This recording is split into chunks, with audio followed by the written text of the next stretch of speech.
Investigador social y académico, especialista en ciencias sociales digitales y computacionales, profesor de sociología digital y métodos digitales de investigación social en la Universidad Católica de Chile, candidato a doctor en la Universidad de Humboldt de Berlín y fundador de la plataforma de analítica social monitorsocial.cl. El último tiempo ha estado muy activo en la discusión política porque está liderando el uso de nuevas formas de análisis de predicción electoral. Pablo Beitía Reyes, bienvenido a nuestro programa, ¿cómo estás? Muchas gracias, Vicente, muy bien. ¿Tú, qué tal? Bien, te hice una presentación más académica, más seria, porque para nuestros auditores que sepan, Pablo me dijo, oye, no me agarrís para la chuleta al inicio, así que ahí hice una presentación lo más enmarcada posible dentro de los códigos profesionales y académicos. Así es, yo esperaba algo más abierto, más espontáneo. No, ahí fui más ordenado esta vez. Oye, bueno, para nuestros auditores, hoy día tenemos a Pablo Beitía que nos va a venir a hablar de Monitor Social, que es una herramienta, digamos, una plataforma que está trabajando bastante en los temas de predicción electoral. Y me gustaría leer el objetivo que dice Monitor Social en su página web, para que después Pablo nos indique de qué se trata esto. Ya entonces sale. El objetivo de Monitor Social es complementar los indicadores sociales tradicionales con nuevas fuentes dinámicas de información.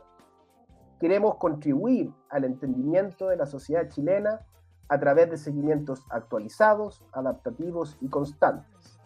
Posteriormente, prioritariamente a través de fuentes vivas de información social, como redes sociales, buscadores web, blogs, portales de noticias, foros de discusión, portales de comercio o grandes almacenamientos de información cultural. Tradúcenos esto, Pablo, por favor, ¿qué es Monitor Social? Bueno, a ver, nosotros surgimos en el marco de las elecciones presidenciales pasadas, ¿ya? Ya. Que veníamos de algunas primarias, digamos, en donde veíamos que las encuestas no le achuntaban a nada. Entonces, yo al mismo tiempo estaba trabajando temas digitales. Estaba haciendo mi tesis analizando biografías de Wikipedia, en muchas lenguas, etc.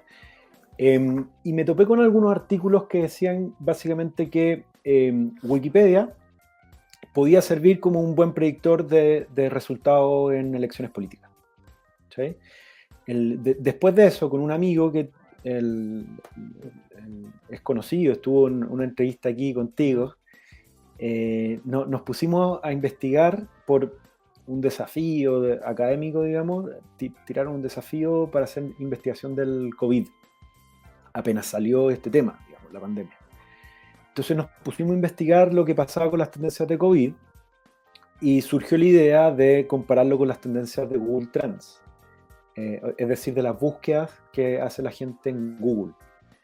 Y nos dimos cuenta que siempre antes que empezara a bajar un poco el COVID, había un pic de búsquedas de Google. ¿Se entiende? Entonces, pareciera ser que la gente se informaba sobre el COVID en Google, o buscaba mostrar interés, atención en este tema, y después se empezaba a ser un poco controlado en los países. ¿Sí? Entonces, ahí empezamos a buscar bibliografía y nos dimos cuenta que Google Trends había sido ocupado para predecir, por ejemplo, las tendencias de desempleo, para predecir resultados políticos, para predecir esparcimiento de virus, etc. Entonces, ahí juntamos, digamos, lo que sabíamos de Wikipedia, lo que sabíamos de la información de elecciones también en las búsquedas de Google, y se nos ocurrió esta idea de armar una plataforma que diera, digamos, un pulso mucho más actualizado de qué es lo que está pasando. O sea, en vez de ser semanal, es diaria, ¿cachai? Y mucho más susceptible, por ejemplo, al efecto de los debates presidenciales o cosas de ese estilo. Oye, Pablo, y cuando tú comentas que Wikipedia era un predictor, en el fondo eso quiere decir que, por ejemplo, si tenemos dos candidatos, en este caso era Boric versus Kast el año pasado, era la cantidad de gente que buscaba el Wikipedia de Boric versus la cantidad de gente que buscaba el Wikipedia de Kast. ¿Ese era como un poco el indicador? Sí, sí. Ya. O sea, cantidad de visitas. Ahora, bueno, después podemos hablar un poco de eso, de cómo uno interpreta los datos, ¿cachai? Porque mucho tiene que ver también con el periodo de tiempo que uno interpreta. Las visitas, como uno puede encontrar visitas por hora en el caso de Google, búsquedas por hora en el caso de Google, o en el caso de Wikipedia son visitas diarias, ¿cachai? Pero a mi criterio, esos días son muy fluctuantes y no te dan una tendencia clara para una elección. Pero, por ejemplo, si uno agarra la semana completa, eso sí es un buen predictor. Y en el caso de Wikipedia, en la primera vuelta del año pasado, que habían 7 candidatos, por lo tanto es una elección súper difícil de proyectar. Habían 7 candidatos. En el caso de Wikipedia, las visitas la chuntaron a los 4 primeros lugares. Y en orden. Incluso mejor que Google, digamos. Yo me acuerdo, de hecho, que tú publicaste, creo que la semana antes o el día antes de la elección, cuál era como el número de monitor social que se la jugaba por la segunda vuelta de Kast versus Boric, y la chuntaron exacto. Era 56-44, 55-45, no sé lo que habían puesto ustedes, pero fue preciso, digamos, el indicador de monitor social. Sí. A ver, en esa oportunidad lo que hicimos fue un indicador complejo. Digamos, consideraba en 40% las visitas de Wikipedia, 40% visitas de Google, y teníamos un 10% que se movía mucho más a corto plazo, que tenía que ver con noticias, y un 10% que tenía que ver con Twitter. Entonces, y encuestas fuera, encuestas completamente fuera. Encuestas totalmente fuera. Lo que hicimos fue juntar todo eso en un solo indicador y no considerar o sea, íbamos haciendo análisis diario, pero el indicador que la chuntó más fue el semanal. O sea, considerando todo eso a nivel semanal, fue exactamente 56-44.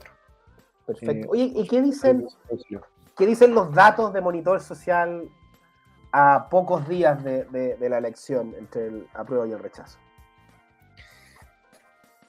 A ver, primero decir que esto hubo un cambio brutal el fin de semana. Entonces hay que tratar de mirarlo con un poco más de amplitud, digamos. Hasta hace poco el rechazo dominaba en todo.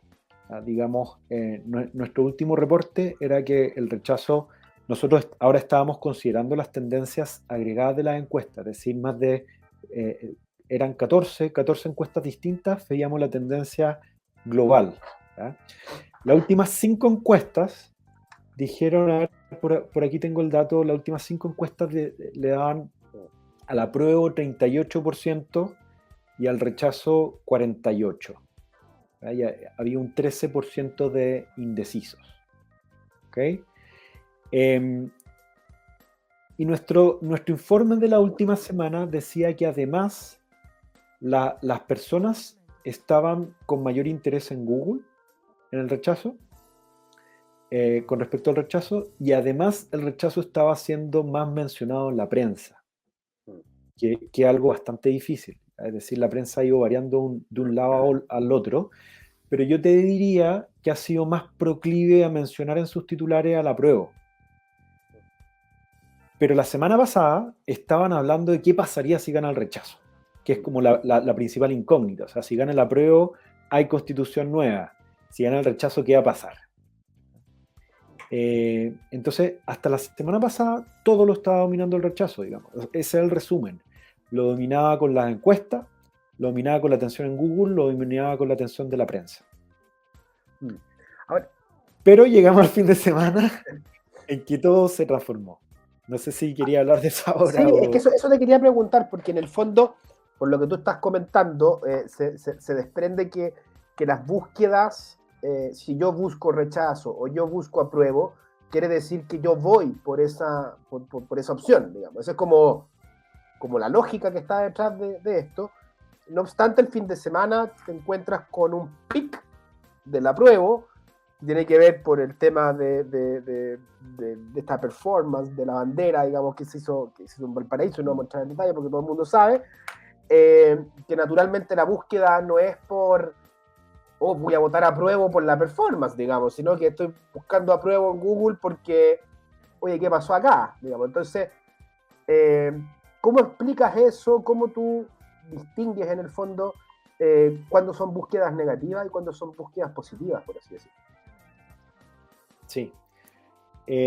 A ver, primero ahí hay una, digamos, no es llegar y hacer un indicador con Google. Digamos, lo primero que hay que hacer cuando uno quiere investigar utilizando búsquedas de Google es cerciorarse que las búsquedas relacionadas o asociadas a lo que uno está buscando te hacen sentido.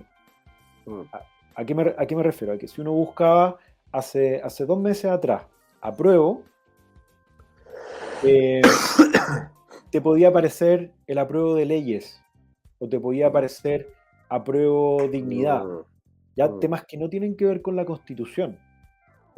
Entonces lo más preciso no era ocupar el indicador apruebo a secas, ¿entiende? Porque, sino que, por ejemplo, buscar apruebo de salida, apruebo Constitución, apruebo convención, digamos.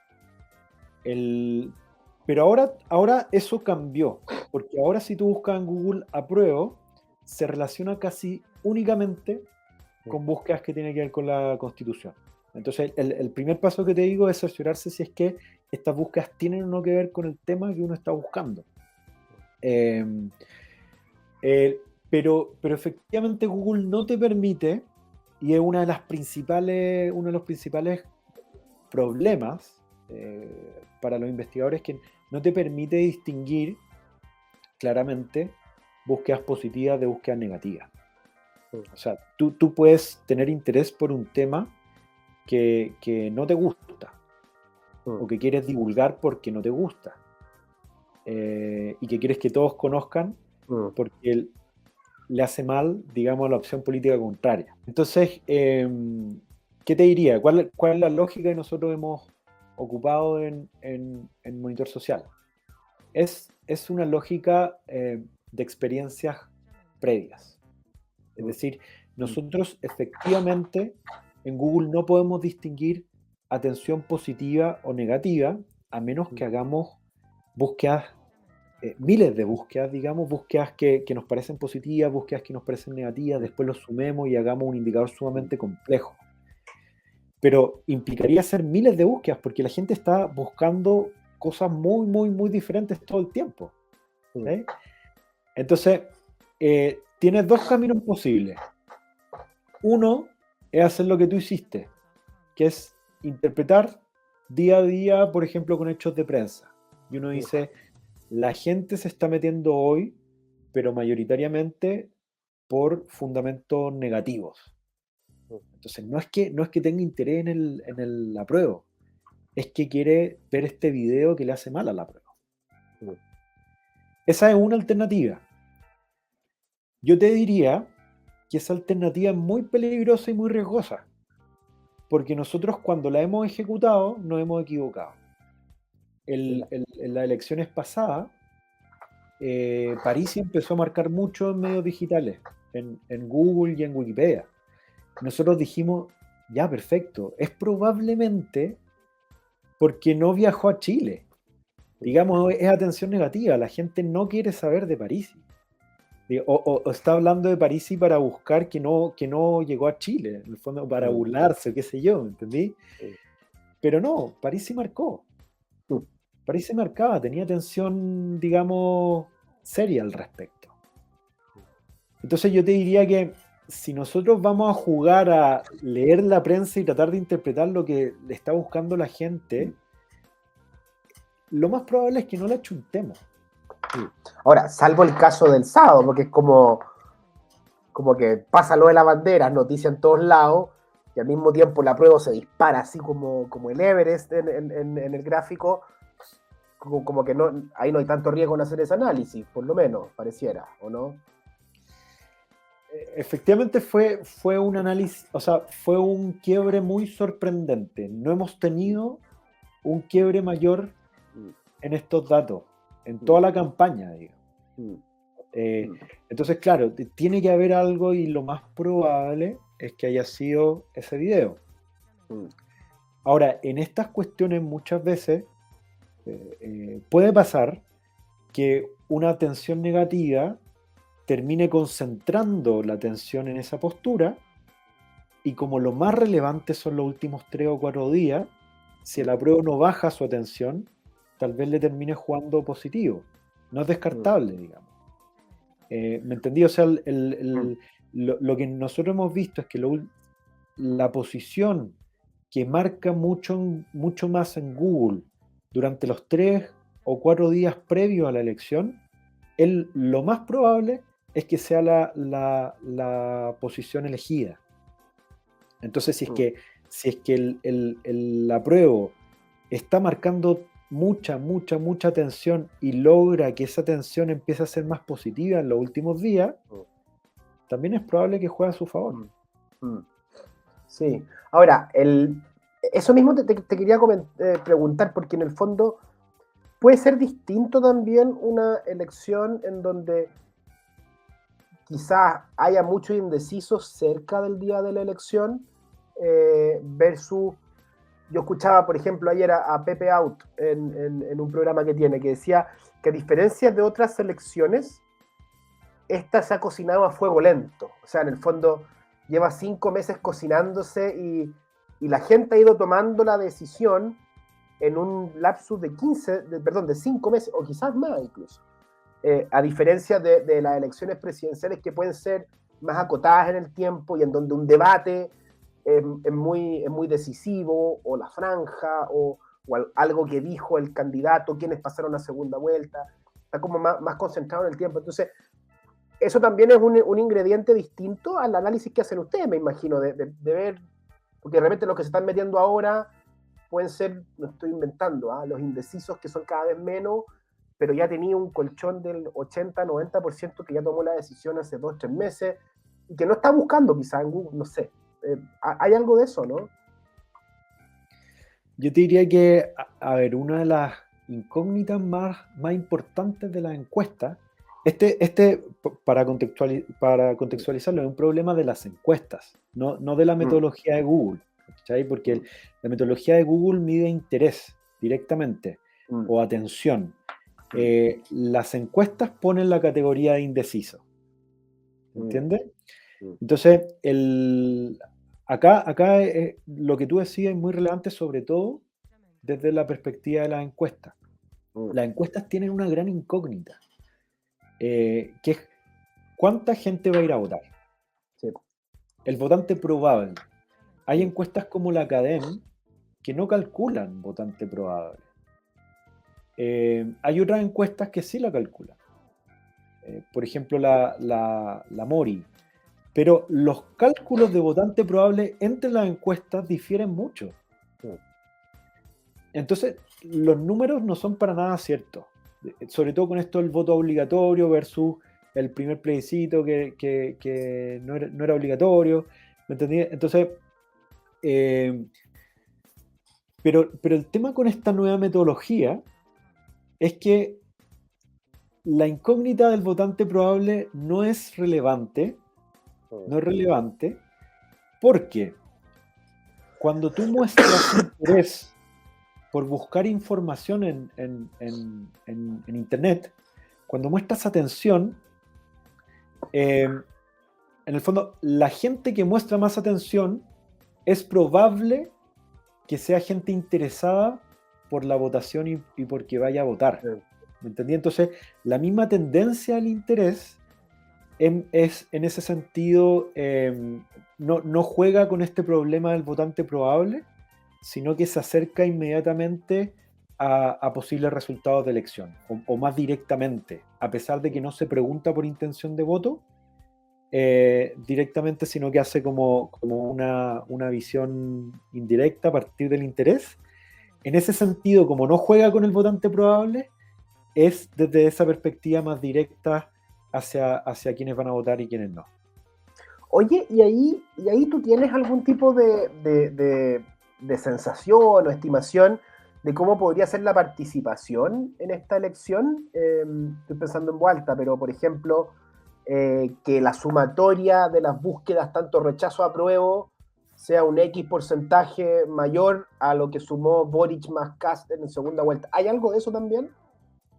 No, o sea, No. yo no tengo idea, y con los datos de Google no es posible hacerlo tampoco. Ah, ya. Sería muy difícil, eh, porque básicamente porque Google te da datos relativos. Te da datos relativos, entonces no te dice cuánta gente se ha metido a buscar las cosas, sino que te las pone desde 0 a 100. ¿Ya? Entonces habría que hacer un análisis más complejo, que sería un análisis comparado desde el año pasado hasta ahora, y ver quién estaba marcando, digamos, distintos términos de búsqueda, cuáles estaban marcando, cuáles no, y ver si es que eso podría tener que ver con los votantes. Ahora, me imagino que ustedes también se enfrentaron a una dificultad metodológica para esta elección, porque no están compitiendo dos personas, sino que dos opciones sobre un texto, digamos. Entonces, sacaste Wikipedia, que era un predictor importante. Exactamente, exactamente. Complejo. Al comienzo pensamos que no íbamos a poder hacer un monitoreo de esta elección. Eh, después nos dimos cuenta de dos cosas. Primero, que en Wikipedia podíamos conseguir la atención general hacia el plebiscito, según si la gente se metía o no a artículos relacionados con la convención, artículos relacionados con el plebiscito.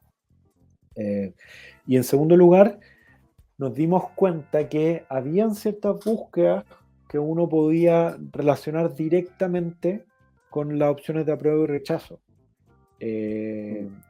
Como te decía antes, esto no nos funcionó inmediatamente, porque si uno buscaba rechazo y apruebo, son palabras demasiado utilizadas cotidianamente como para relacionarse solamente con las opciones políticas.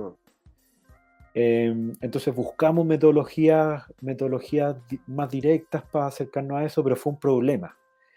Y ciertamente lo que no tenemos ahora, que es lo que nos diferencia con el modelo anterior que le achuntamos en nuestras predicciones, es que no tenemos biografías en Wikipedia sobre el apruebo y el rechazo, y tampoco tenemos información en Wikipedia sobre apruebo o rechazo, sino que sobre el plebiscito, sobre el proceso de la Constitución, sobre el acuerdo por la paz, ¿entendís? Pero son procesos que no son distinguibles por opciones políticas, como sí pasa con las biografías de los candidatos. Oh, complejo escenario ese, ¿eh? el de tratar de armar un indicador para esta situación que es distinta. Oye, entonces, Pablo, en resumidas cuentas, si tú con los datos que estás manejando, por toda la temperatura que le has ido tomando a la elección, te la tuvieras que jugar con una predicción para este domingo, ¿cuál sería? Según cómo iban los datos hasta el viernes, yo había dicho de todas maneras rechazo. ¿Ok? O sea, es lo más probable que gane el rechazo. Lo hice en las encuestas, lo hice en la atención de Google. Google no solamente te muestra la información agregada, sino que además por regiones. Y pasaba que en todas las regiones tenía más atención el rechazo que el apruebo. Es cierto, como hemos hablado, que hay días en que esta atención podría ser negativa, pero cuando es sostenida en el tiempo, es probable que tenga que ver con intenciones de voto. ¿Ok? Pero, y aquí voy a meter un poco de incertidumbre. Yo en algún momento te dije que uno puede interpretar las tendencias diarias. Es decir, por ejemplo, hubo una performance, entonces esta atención negativa, ¿cierto? Con eso tú estás jugando con fuego, digamos. O sea, nosotros cuando hemos tratado de hacerlo, no le hemos achuntado. Entonces, ¿qué es lo que sí hemos visto que funciona? Ver la última semana previa a la elección y especialmente los últimos 3 o 4 días. Eso no nos ha fallado hasta el momento.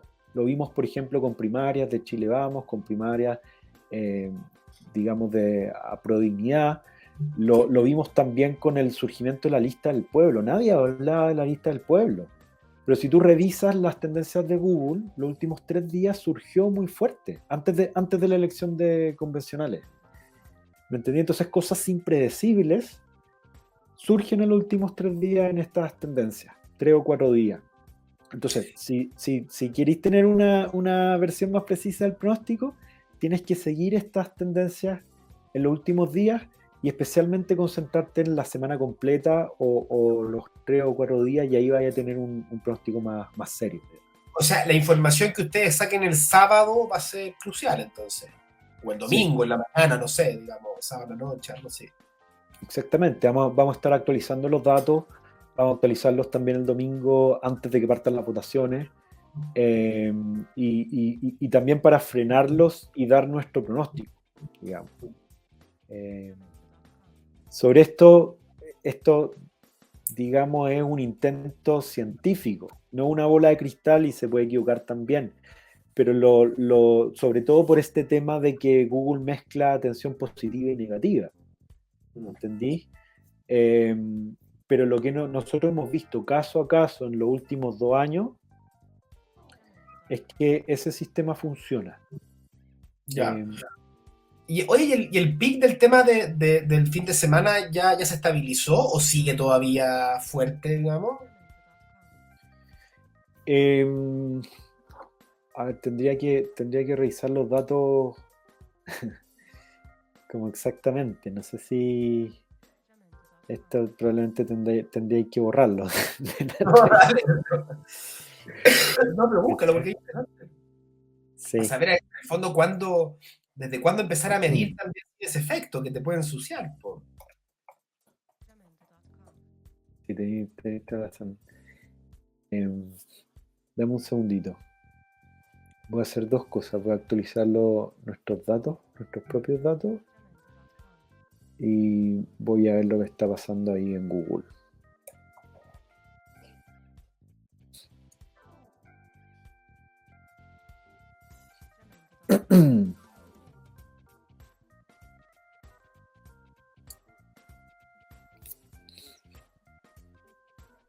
Esto, claro, entre paréntesis, ayer no tiene nada que ver y no es para que lo pongáis tampoco, pero ayer tiramos un tweet con esta cuestión que Sí, pues sí. encendió fuego. Sí, pues. Me llegan las notificaciones. ¿Cómo? Me llegan las notificaciones, pues si me pusiste arroba. ¿Verdad que te puse? Bueno, tenía que ver con esta entrevista. Sí, no. Ya. Sí, ya. ¿Queréis repetir la pregunta o no? Sí, mejor. Oye, Pablo, y en el fondo, dado que los últimos días son los que tú indicas que hay que poner ojo para saber cómo va la tendencia, ya empezó a bajar el pic que vimos el fin de semana a favor de la prueba, que uno podría sospechar que es de la bandera, pero tú nos dices, oye, ojo, cuidado, no hay que sacar conclusiones apresuradas. Sí, sabéis que ha bajado bastante. Yo te diría que el pic fue más o menos el domingo a las 10 de la mañana, que se estaba hablando mucho sobre este tema. Después bajó bastante abruptamente. Ahí también uno podría especular mucho, podría decir que fue el efecto de la carreta, digamos, los carretazos. ¿Sí? Por esa manifestación partió a las 11 de la mañana, pero entiendo que fue en la tarde. Y ha tenido olas, y yo te diría que hoy, y esto es lo interesante, hoy está prácticamente estabilizado, pero en atención gana el apruebo, que es algo que no estaba pasando, y gana el apruebo más o menos de manera estable en la última hora. Entonces, eso es lo que yo te digo, que ¿Cuánto se más ha o menos? ido, ¿cuánto más o menos? Digamos, el rechazo marca 6, el apruebo marca 10. Harta diferencia. Sí, es bastante. Ahora te estoy hablando de los datos por hora. Lo que tenemos que ver es monitorear el día de hoy y ver qué pasa con eso. Si empieza a bajar, sigue bajando la prueba y sube el rechazo y lo supera, o si se mantiene arriba durante todo el día y marca una tendencia de mayor atención. Esa es la incertidumbre que te estoy hablando, en donde algo negativo tal vez podría darse vuelta, porque también hay mucha gente conversando de esta cuestión y disculpándose y diciendo, bueno, por ejemplo, los que más atención le ponen a esto, dicen algunos, son los del rechazo. Son ellos los que les gusta estar mirando performance, digamos, o divulgándola. ¿Me entendí? Entonces, este tema de la atención puede de alguna manera darse vuelta y mantener cierta atención hacia la prueba. Sí, sí, sí, perfecto. Oye, Pablo, ya yendo como más a tu lado personal, digamos, ¿cómo ha sido para ti meterte en este mundo? Porque tú tienes un interés más académico, más científico, de la interpretación de los datos, y estás metido en la elección quizás más polarizada de los últimos, qué sé yo, será 30 años, del sí y el no, y quizás más polarizada que eso, no sé, la verdad. Y te ha tocado estar en Twitter publicando tus análisis científicos y puede venir un tipo o 100 tipos y te agarran a garabatos, se enojan porque no está el dato que a ellos les gusta. ¿Cómo ha sido para ti vivir eso? Pues? Sí. Pasa todo el tiempo, pasa todo el tiempo. O sea, Twitter no es muy amable, digamos. Nos pasó también que nosotros partimos la elección presidencial pasada, que también está sumamente polarizada, sobre todo en la segunda vuelta. Eh, y, y no hay nadie, digamos, centrado en Twitter. Pero o te gusta mucho o no te gusta nada, digamos. Es un desastre lo que estás haciendo. Y lo que nos pasaba también es que había mucha sospecha. Como éramos nuevos, nadie nos conocía, además divulgábamos muchos mensajes, algunos les poníamos publicidad también, entonces la gente empezaba a sospechar quién los financia, digamos. Claro, ¿Me entendí? Rockefeller o los mates. Sí, sí. También había había una especie de sesgo contra... Esas fueron las cuestiones que más me llegaron, que, por ejemplo, a veces decían, no sé, ustedes los financia los patriotas, digamos. Cuando poníamos resultados favorables de CAS, a ustedes los financian los patriotas. Y literalmente el otro día poníamos resultados favorables de Boric y no, ustedes son de izquierda, ¿cachai? Pero uno de los que más me dolió a mí personalmente, por lo mismo que decís tú, fue que alguien se metía a la página y veía, estas personas, no sé, han hecho estas cosas, han trabajado en estas cosas, han sido investigadores en tales partes, bla, bla, bla. Entonces, después de ver eso, que yo pensaba que era algo positivo, que nos jugaba a favor, ponen como, no se preocupen, son unos simples cientistas sociales. Yo como, ¿qué esperaba? ¿Que esto lo hiciera, digamos, un físico? ¿O alguien, ¿cachai? Como, ¿quién sería más valorado en este estilo? ¿O un economista, ¿cachai? ¿Me entendí? Tal vez les parecía que era un discurso de izquierda, no sé. O sea, alguien que se preocupa por lo social tiene que ser sesgado. Pero nos ningunearon mucho. Nos ningunearon mucho. Yo te diría que ahora no tanto. Tal vez tiene que ver porque tenemos más seguidores en Twitter, entonces dicen ya, son conocidos, ¿me entendí? O tal vez es porque la última presentación de resultados, que es la del plebiscito, lo hicimos con Mi Voz, en alianza con Mi Voz, que es una red de muchos diarios ciudadanos en todas las regiones. Entonces tal vez eso genera menos sospecha. No sé. No, y se empezó a instalar también más, Pablo, el análisis de las redes sociales y de Google y Wikipedia en este tema. O sea, es algo que está causando más interés.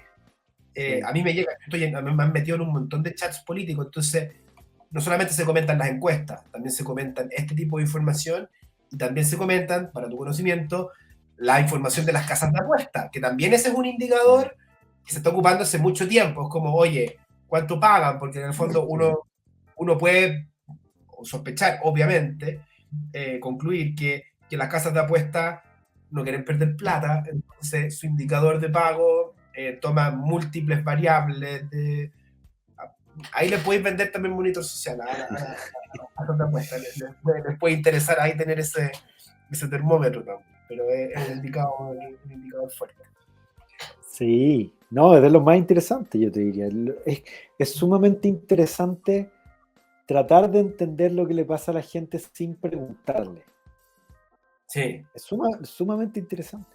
O sea, nosotros, no viene al caso, pero por ejemplo en Monitor Social estamos investigando la música y tratando de buscar indicadores del estado de ánimo de las personas en distintos países, por ejemplo, a partir de la música que escuchan. Yo lo encuentro increíble, muy, muy interesante, porque es algo más inconsciente, es algo más del comportamiento. El problema, las encuestas tienen ese problema que la gente dice y en parte puede decir lo que piensa que el que está encuestando quiere escuchar. A eso se le llama sesgo de deseabilidad social, digamos. O sea, la gente dice lo que piensa que quieren escuchar.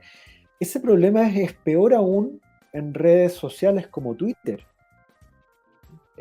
Porque en el fondo la gente publica lo que quiere que le lean, que está asociado a tu perfil, digamos. Entonces, realmente es una comunicación intencional. Pero eso no pasa con herramientas de información como las visitas a páginas de Wikipedia, las búsquedas en Google y tampoco en indicadores como qué es lo que la gente está escuchando musicalmente. Eso ya es más privado. Es más privado, es de comportamiento, es también más inconsciente, menos intencional, menos lingüístico. Y es sumamente interesante si es que es predictivo de lo que está pasando además allá afuera. Ese tipo de cosas no es interesante. Oye, te quería preguntar, claro, ¿qué le depara Monitor Social para el futuro? Y ya algo me respondiste con eso. Pero ahora que mencionaste el tema de la música, yo recordaba también que tú estuviste muy interesado en cómo medir la felicidad en algún momento, con preguntas, con indicadores de la felicidad. De hecho, hiciste una investigación al respecto seria, digamos. Creo que fue para tu magíster, si no me equivoco, ¿no? Sí. ¿Cómo podrías ahora medir la felicidad sin preguntarle a la gente? Porque yo creo que ahí el sesgo de deseabilidad social es tremendo. Entonces, ¿cómo medir la felicidad de la gente a través de estas herramientas? Sí, bueno, la medición de felicidad es un tema muy complejo y siempre debatido, ¿ya? Clásicamente, por ejemplo, uno puede preguntarle a la gente, ¿eres feliz, bastante feliz o muy feliz? O nada feliz. Digamos una escala. Hay otras mediciones que preguntan del 1 al 10. Del 1 al 10, ¿qué tan feliz eres? ¿Ya? Pero también hay otras que tradicionalmente se han focalizado, por ejemplo, en gestos, ¿ya? O actividad cerebral. La corteza prefrontal izquierda, por ejemplo, está asociada a la felicidad. Entonces, si tú la tienes muy activa, tú puedes ir asociándola de manera biológica. Hay otros indicadores que, por ejemplo, generan una aplicación, entonces te pregunta en cierta hora, ahora, ¿eres muy feliz del 1 al 10 o no? Entonces vas viendo como indicadores durante el día. Y hay otros que lo miden indirectamente, como sonrisa. Por ejemplo, ¿cuántas veces sonríes? O dices palabras positivas. Entonces tratan de armar indicadores indirectos, porque la gente podría decir soy muy feliz, pero en verdad no tiene nada que ver con lo que experimenta. Claro. Entonces yo te diría que los indicadores de felicidad son muy complejos por eso.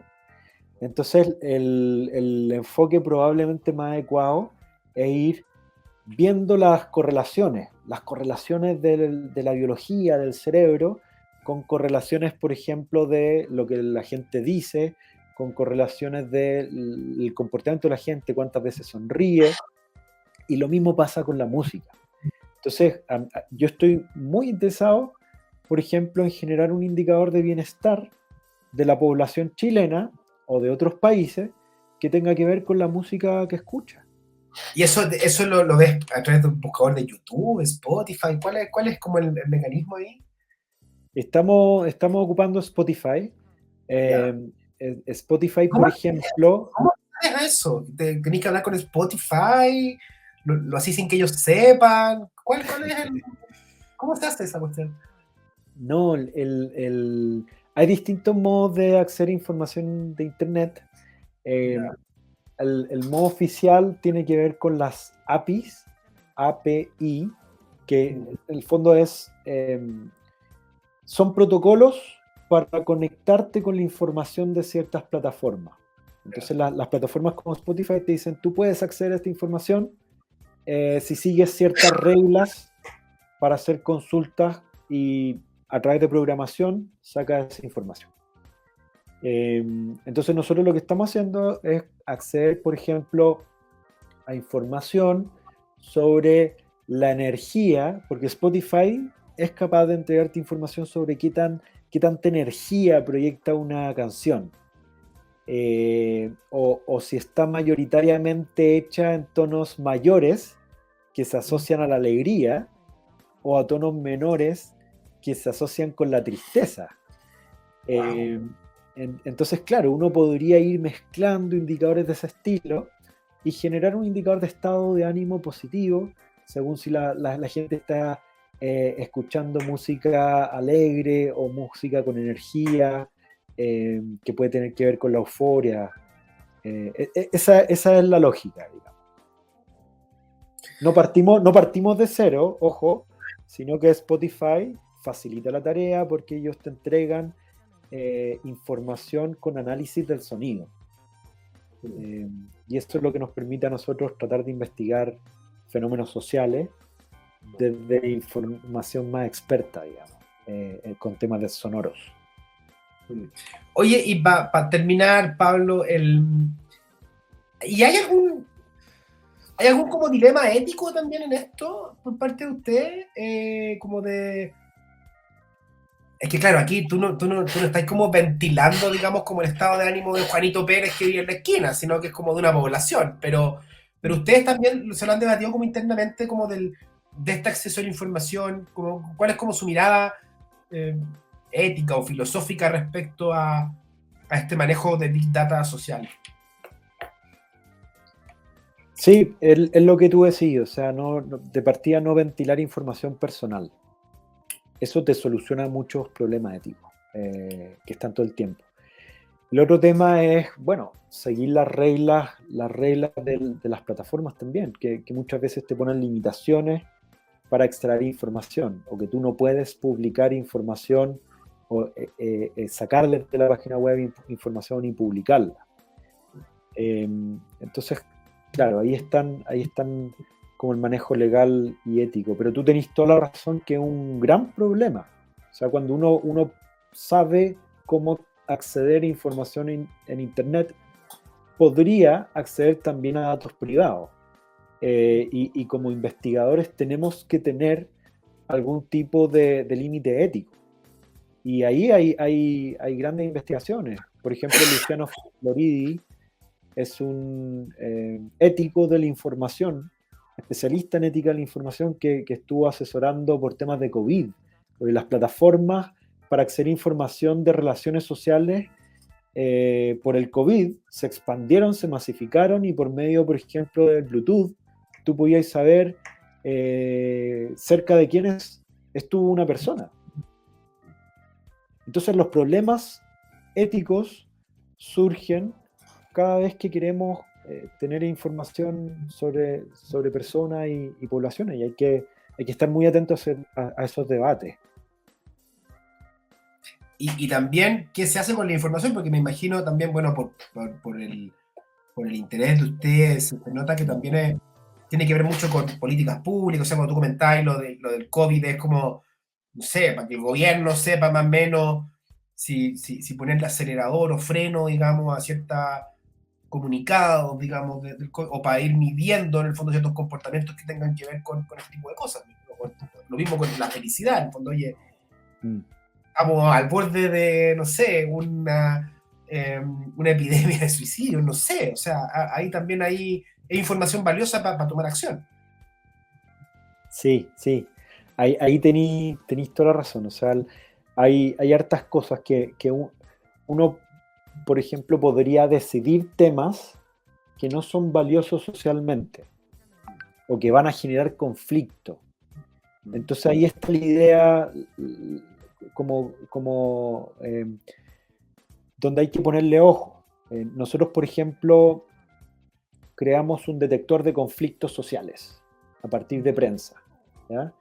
Y claro, nuestra idea no es favorecer el conflicto, sino que es probablemente detectarlo en etapas tempranas para que no escale a niveles tan increíbles, digamos.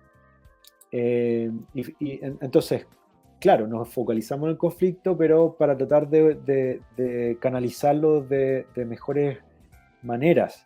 Y el otro tema que me acordé cuando me dijiste es que en este tipo de reportes que nosotros hacemos, que son sensibles, como los temas del plebiscito, también están susceptibles a manejo de información. O sea, yo podría difundir un gráfico que es incorrecto, digamos, o cambiar un número el día de la elección, y eso es grave, muy grave, digamos. Entonces también hay que respetar esa digamos, esa ética profesional, y mantenerla durante el tiempo, digamos. O sea, hay que ser sumamente estrictos con esos. En temas como este, que son especialmente sensibles, no se pueden cambiar ni un dato, ni un número, digamos. Y a pesar de que nosotros mostramos información que está ahí publicada, o sea, la gente podría empezar a buscar en Google, muchas veces creamos indicadores que son más complejos y que son más difíciles para la gente encontrar en Google. Entonces hay que ser sumamente estrictos con eso, de mostrar información fidedigna. Bueno, Pablo Beitia, muchas gracias por participar en o sea, por visitar este programa, digamos. Y bueno, invitamos a todos los que vieron este programa a seguir de cerca Monitor Social y seguirlos en Twitter, meterse a su página y sobre todo estar atentos a los más politiqueros el sábado en la tarde, sábado en la noche, en la mañana, no sé cuándo irán a lanzar ahí alguna papita, digamos, previa a la elección, que según Pablo es el indicador. Sí, atento, vamos a estar actualizando la información más seguido y seguro que vamos a tirar los resultados ahí por Twitter y redes sociales. ¿Ah? Buenísimo. Vamos a ver qué aparece. Pablo Beitia, muchas gracias, que estén muy bien. Gracias por la invitación, te pasaste, Vicente. Chao.